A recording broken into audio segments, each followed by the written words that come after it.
Olá, irmãos. Saúdo a todos com a graça e a paz do nosso Senhor Jesus Cristo. Vamos para a nossa próxima aula da Escola Dominical. Hoje nós falaremos a respeito do profeta Isaías. Veremos todo o seu ministério profético, os principais pontos e a demonstração de como ele foi o profeta que mais profetizou a respeito do Messias. Nós então veremos um pouco disso hoje. Aproveitem o estudo, que Deus nos abençoe neste dia. Bom, nós já vimos, aí está o nosso currículo. Então, aula 8 sobre Isaías, livro de Isaías. Coisas interessantes a respeito do livro de Isaías. Isaías é o autor de todo o livro, certo? Foi ele que escreveu o livro inteiro. O nome de Isaías significa o Senhor salva. Ele foi ministro de Judá por mais de 40 anos, provavelmente entre 740 e 701 antes de Cristo. Não conseguimos afirmar com toda certeza quando acabou o ministério de Isaías, pela dificuldade de datação com relação ao rei Ezequias. Então, como não conseguimos datar precisamente o período do reinado, o final do reinado de Ezequias, fica difícil também de falar a respeito do final do ministério profético de Isaías. Ele profetizou durante o reinado de Uzias, Jotão, Acás e Ezequias. Daí, justamente pela dificuldade de datar Ezequias, é que nós não conseguimos determinar o fim do ministério de Isaías. Seu chamado foi no reinado de Uzias, período em que Judá e Israel experimentavam grande prosperidade. Isaías foi o mais culto e sofisticado de todos os profetas. Ele desempenhou a função de embaixador, tinha acesso à corte real e foi o conselheiro de 4 diferentes reis de Judá. Contudo, este profeta é mais conhecido como profeta do Redentor por suas diversas descrições vívidas da vinda do Messias, e nenhum outro profeta fala tão frequente e claramente sobre o rei, servo e conquistador vindouro. Então é isso, para introduzir um pouco a respeito da vida de Isaías, a importância que ele tem como profeta nas Escrituras é muito grande. Os profetas canônicos são aqueles profetas cujos escritos estão incluídos no cânon da Escritura. Por que eu estou dizendo isso? Porque se existiu algum profeta além desses, os profetas canônicos são aqueles que foram preservados e aquele que Deus uniu como livro fundamental para o seu povo. Então, o cânon é justamente a união de todos esses livros que Deus preservou para a história, durante todo o período profético. Então, ele preservou estes livros para chegar às nossas mãos, para que pudéssemos então ter conhecimento a respeito da sua história, de como ele conduz a história e como é Deus soberano sobre todas as coisas. Acreditamos que tudo o que é necessário para a nossa salvação está contido nas Escrituras, onde então se inclui o livro de Isaías, um dos profetas contido nas Escrituras. O Antigo Testamento inclui os escritos dos profetas maiores e dos profetas menores. E o que não é ser maior o profeta menor? Não estou querendo dizer com isso que os profetas maiores é porque eles eram melhores e os profetas menores é porque eles eram inferiores. Não, de jeito nenhum. Isso daí é só uma relação com a quantidade, com o tamanho do livro. Os livros dos profetas maiores são mais longos do que os dos profetas menores, e por isso eles recebem esse nome. Isaías, Jeremias, Ezequiel e Daniel, nós vamos perceber, apesar que Daniel, muitos dizem que não é um livro profético, apesar de conter profecias dentro do seu livro, ele conta uma história, é uma narrativa, e contém profecias dentro do seu livro, mas alguns estudiosos consideram ele como um livro profético, outros estudiosos consideram ele como uma narrativa que contém profecias, mas vamos considerar ele para esse estudo como Isaías, Jeremias, Ezequiel e Daniel, livros grandes compondo os profetas maiores, e todos os outros livros proféticos compõem os profetas menores por causa da sua quantidade. A maioria dos profetas ministrou durante os séculos 8 e 7 a.C. Esse foi um período muito importante de muitos acontecimentos, porque o juízo de Deus nesse período era iminente sobre o povo. Então, nestes séculos, foi o período onde mais apareceram profecias.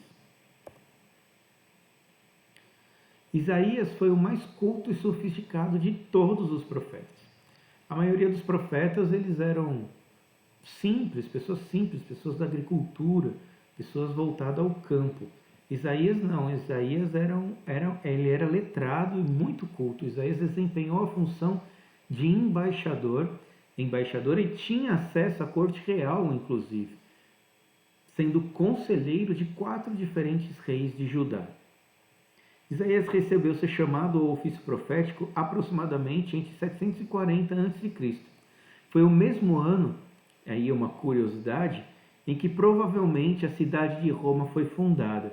É bem interessante nós olharmos estas coincidências, pois Roma, uma pequena vila estava sendo fundada e essa vila vai crescer e vai se encontrar com a história então do povo de Deus lá na frente, tendo uma importância fundamental, como nós vamos ver nos estudos aí panorâmicos quando chegarmos no Novo Testamento e Apocalipse, nós vamos ver aí a importância da cidade de Roma.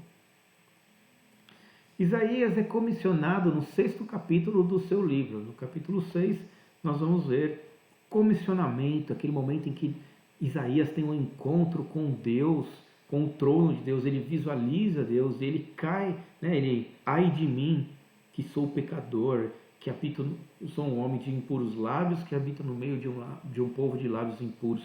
Então, aquela visão magnífica de Isaías com relação ao trono de Deus acontece no capítulo 6, e logo após esta visão ao comissionamento de Isaías, recebendo a missão de falar a verdade, mas logo, bem ali naquele início, já lhe é dito que a respeito do seu ministério, que o povo não ouviria e a nação seria destruída. Veja só. Lá no versículo 9 e 10 do capítulo 6 de Isaías está escrito: Então disse ele, vai e dize a este povo, ouve, ouve e não entendeis, vede, vede, mas não percebais.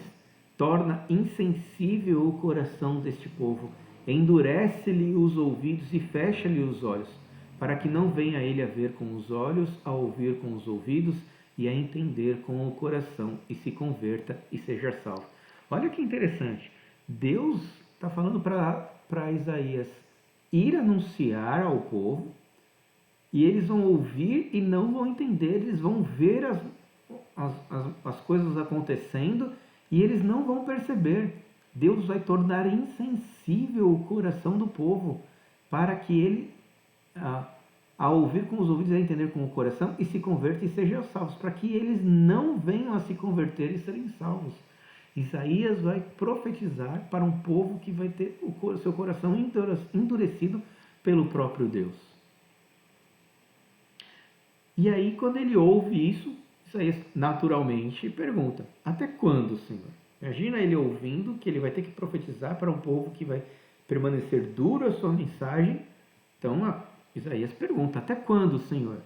E então Deus diz: até que sejam desoladas as cidades e ficam sem habitantes, as casas fiquem sem moradores, e a terra seja de todo assolada.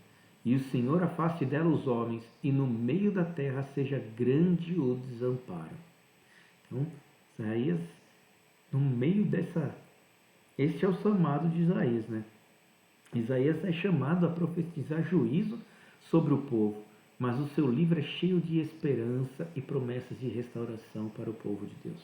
Apesar de a gente olhar e ver essa profecia, o que a mensagem de Isaías está trazendo ao povo e a nós também é uma mensagem cheia de promessa e de esperança. Deus promete preservar um remanescente, uma semente santa para tomar parte de sua redenção. Isaías é mais conhecido como o profeta do Redentor. Isaías é o profeta mais frequentemente citado por Jesus Cristo. Jesus menciona Isaías em diversos momentos do seu ministério.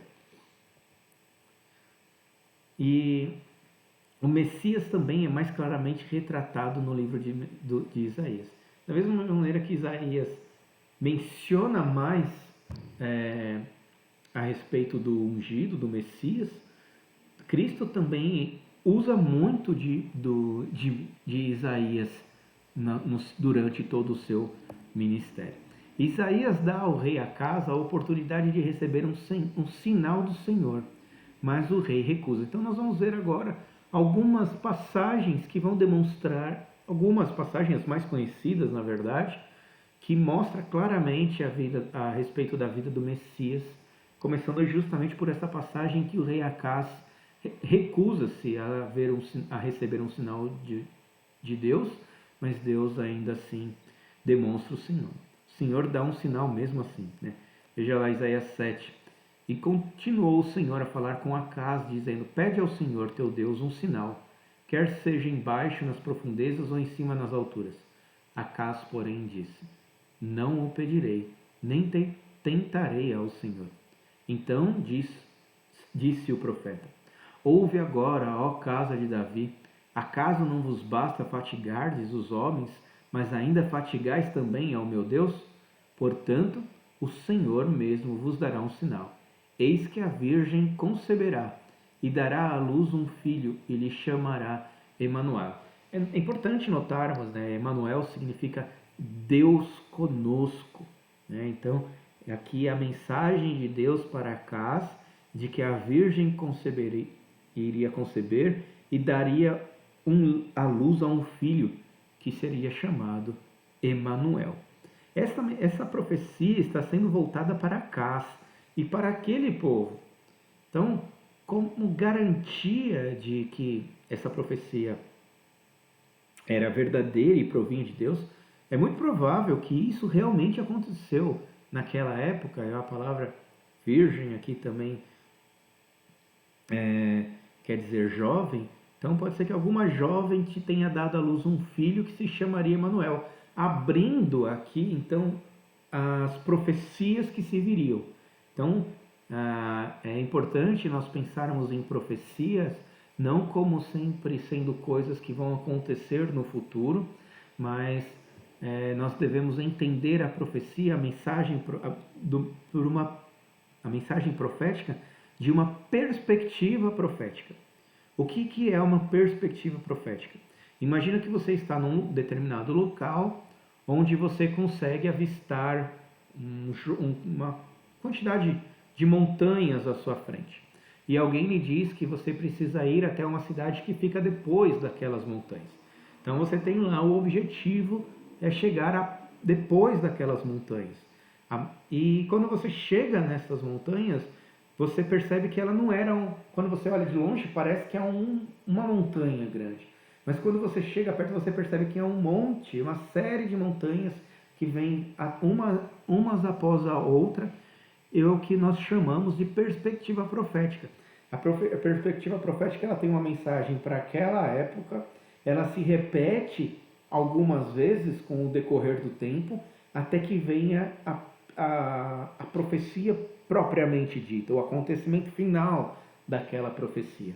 Então aqui Isaías está profetizando a respeito de uma virgem que daria à luz um filho que seria chamado Emanuel. Provavelmente isso aconteceu no período de Isaías, que deu credibilidade às suas mensagens, que deu credibilidade profética a Isaías, para o qual todo o povo poderia parar para ouvir e dar atenção às suas mensagens daqui para frente.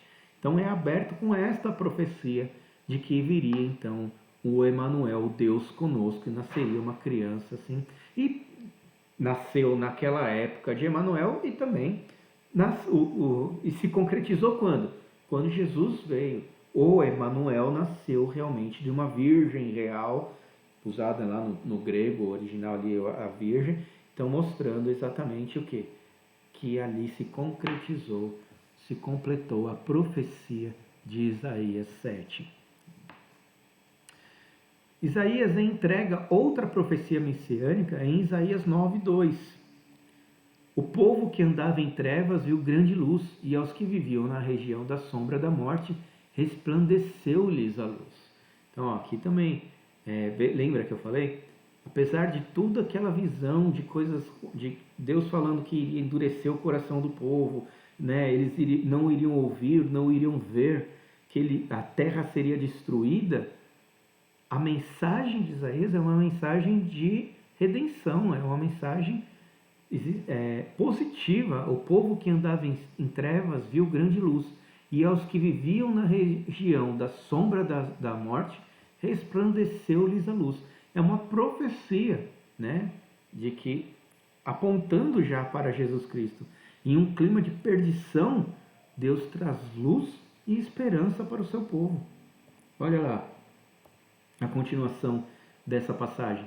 Porque um menino nos nasceu, um filho se nos deu, o governo está sobre os seus ombros, e o seu nome será Maravilhoso Conselheiro, Deus Forte, Pai da Eternidade, Príncipe da Paz, para que se aumente o seu governo e venha paz sem fim sobre o trono de Davi e sobre o seu reino, para o estabelecer e o firmar mediante juízo e a justiça, desde agora e para sempre. O zelo do Senhor dos Exércitos fará isso. Isto é importante. Não seja a profecia falando desse menino de que nasceria, de que o governo estaria sobre ele, então apontando para o Messias, para o reinado de Jesus Cristo, para todo o consolo que Jesus Cristo traz. Né? Ele é consolo para nós, ele é um maravilhoso conselheiro, ele é um Deus forte no qual nós confiamos, ele é um Pai da eternidade, ele é o príncipe da paz, né? Pois foi ele que acabou com a inimizade que existia entre nós e Deus por causa do pecado, unindo-nos ao Pai, trazendo paz para as nossas vidas e no nosso relacionamento com Deus. Quem garante que isso vai acontecer?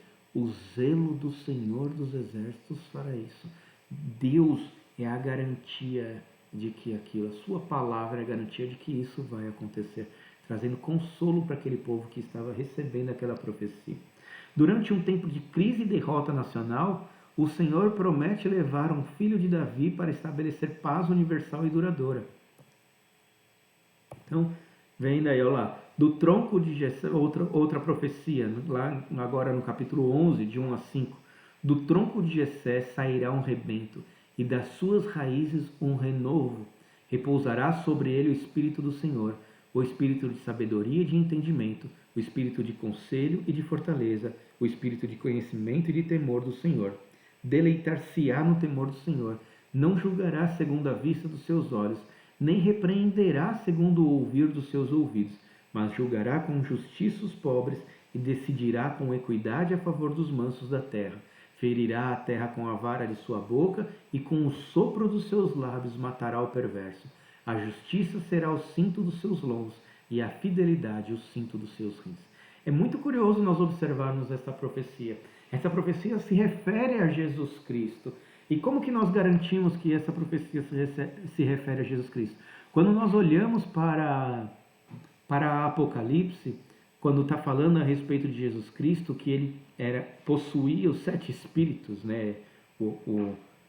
Jesus tinha os 7 espíritos. Dê uma olhada nessa passagem aqui. Repousará sobre ele o Espírito do Senhor, o Espírito de sabedoria e de entendimento, o Espírito de conselho e de fortaleza, o Espírito de conhecimento e de temor do Senhor.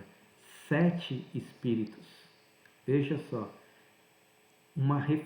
Lá em Apocalipse, então, fala que Jesus Cristo é a concretização desta profecia de Isaías. O Messias reinará em justiça e equidade, e o filho de Davi vindouro extirpará o perverso e restaurará a justiça. Lembra que no texto fala ali que ele venceria com a sua palavra, com o sopro da sua boca, né? Jesus Cristo venceu ali o diabo, o Satanás, quantas vezes, né? Pelo seu falar, ali, colocando Satanás no seu lugar. Então, mas também virá a destruir Satanás de vez, né? Enviando ele para o inferno e tudo mais. Este é o nosso Salvador, é a profecia de Isaías apontando para a redenção por meio de Jesus Cristo, né? Isaías profetizando a respeito do nosso Salvador. Os resultados do reinado do Messias são encontrados também em Isaías 11, de 6 a 9. Olha que linda esta passagem. O lobo habitará com o cordeiro e o leopardo se deitará junto ao cabrito. O bezerro, o leão novo e o animal cevado andarão juntos, e um pequenino os guiará. A vaca e a ursa pastarão juntas, e as suas crias juntas se deitarão. O leão comerá a palha como o boi. A criança de peito brincará sobre a toca da áspide, e o já desmamado meterá a mão na cova do basilisco. Não se fará mal nem dano algum em todo o meu santo monte, porque a terra se encherá do conhecimento do Senhor, como as águas cobrem o mar. Essa passagem, ela mostra que a redenção não é só uma redenção para aquele povo que estava ouvindo a mensagem. Essa redenção, essa passagem é uma passagem que está numa linguagem poética, porém ela prediz um livramento que ele é cósmico, que envolve toda a terra, que envolve toda a criação. Lá, quando Adão pecou, quando da queda de Adão, Deus amaldiçoou a terra, a ponto de a terra não trabalhar mais em favor do homem, produzindo cardos e abrolhos. Esta passagem mostra que, mesmo que seja numa linguagem poética, trazendo todo um encanto de paz, ali, toda uma fala que mostra como que a paz reinaria, né? O príncipe da paz traria essa paz, mostrando que toda a criação seria então redimida, trazendo um livramento cósmico aí de tudo que foi criado. A redenção cósmica será conquistada por aquele que virá em justiça. Quem é que vem em justiça? Jesus Cristo. A grande redenção conquistada pelo Messias é descrita em Isaías 61. Lembra quando Jesus se retirou do deserto para preparar a sua missão? Naquele momento em que ele foi tentado por Satanás mesmo, quando ele retorna, ele entra na sinagoga e é dado a ele a leitura do dia. Como que acontecia? Existia uma cátedra, né, uma cadeira onde o leitor se assentava para fazer a leitura. É conhecida como a Cátedra de Moisés.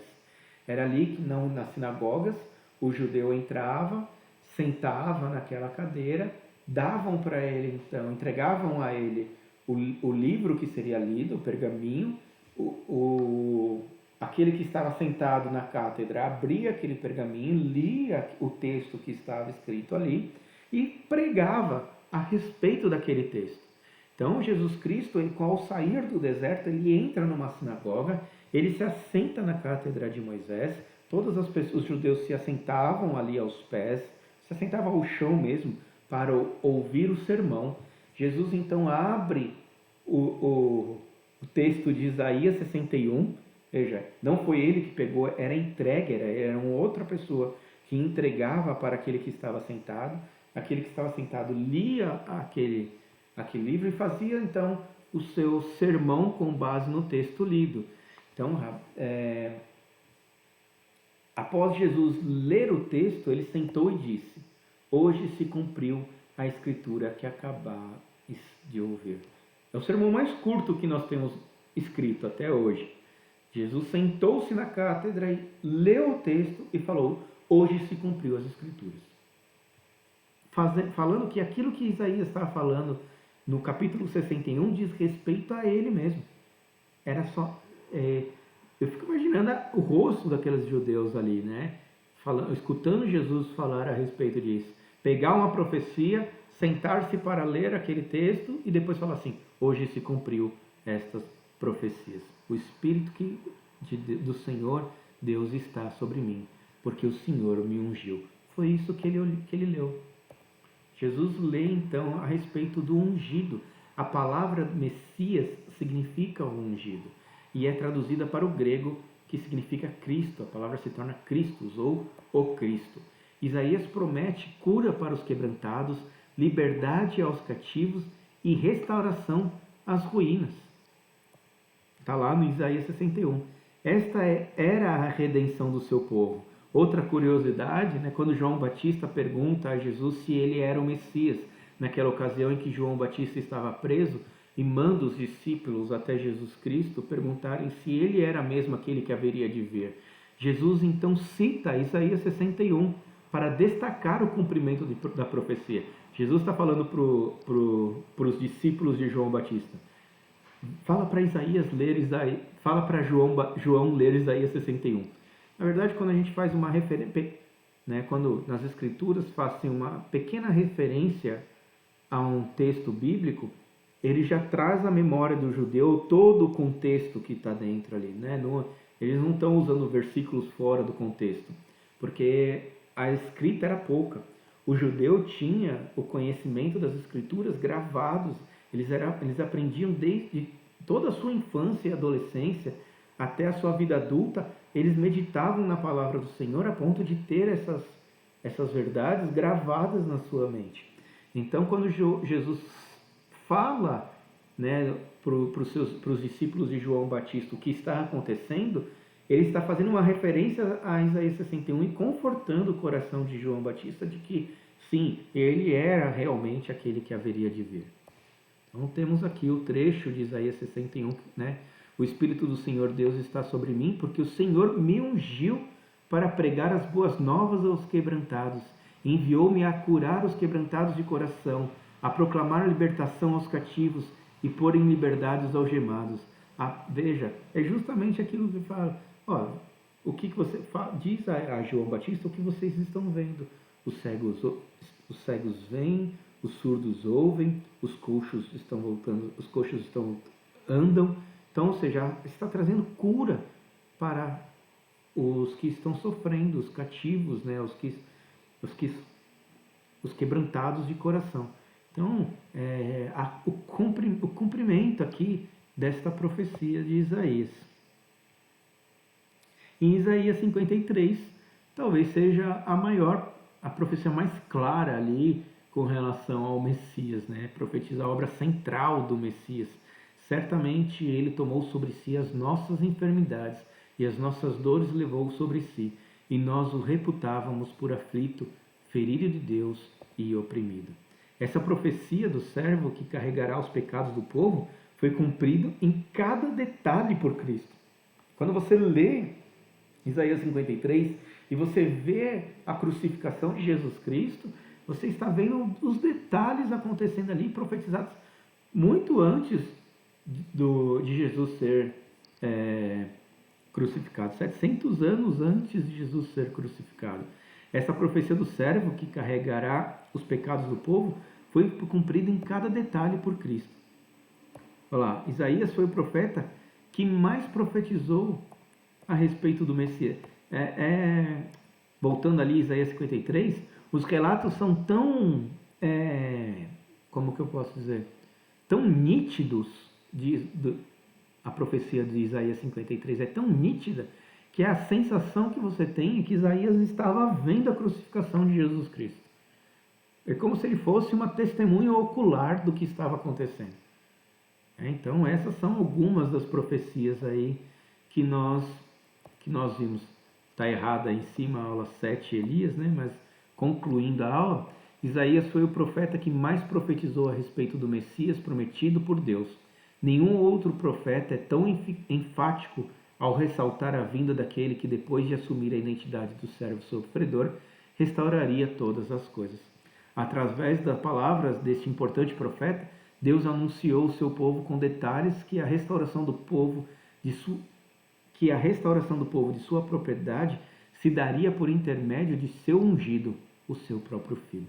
Que alento é saber, que consolo é para os nossos corações Saber que a história da salvação não é obra do acaso.